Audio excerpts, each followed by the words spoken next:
एक और अहम खबर मध्य प्रदेश से। 1 जून से इंदौर शहर धीरे धीरे खुलने लगेगा। कलेक्टर मनीष सिंह के मुताबिक हालात का जायजा लेने के बाद कर्फ्यू को हटाया जाएगा। जहां हालात ठीक होते दिखाई देंगे वहां 1 जून से बाजारों को खोल दिया जाएगा। पहले मरहले में सब्जी और किराना की दुकानों को छूट दी जाएगी। दूसरे मरहले में दीगर अहम चीज़ों की दुकानें और रेस्टोरेंट से टेक अवे की इजाज़त दी जाएगी।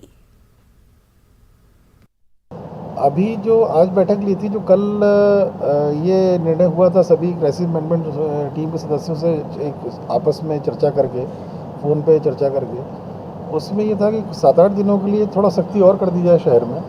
और साथ ही साथ इस अवधि में जो 7-8 दिन में जैसे अभी सब किराना राशन ये बंद किया है, ये अब अलग है कि हम लोगों ने जो डोर टू डोर से डिलीवरी सिस्टम जो बने हैं कई कंपनीज़ के, उसको अलाउ किया है हम लोगों ने कि door to door delivery grocery की और किराना ही कर सकते हैं। चौथरा मंडी और निरंजनपुर सब्जी मंडी बंद करना ज़रूरी था, क्योंकि वहाँ स्थिति बहुत ज़्यादा, मंडी का स्वरूप ऐसा रहता है कि उसमें आप सुधार नहीं सकते कुछ भी। उसका यही ऑप्शन है कि आप उसको चालू रखें या बंद रखें। और वायलेशंस होते हैं, क्योंकि ग्रामीण क्षेत्रों में भी थोड़ा बहुत संक्रमण है, शहर में भी है।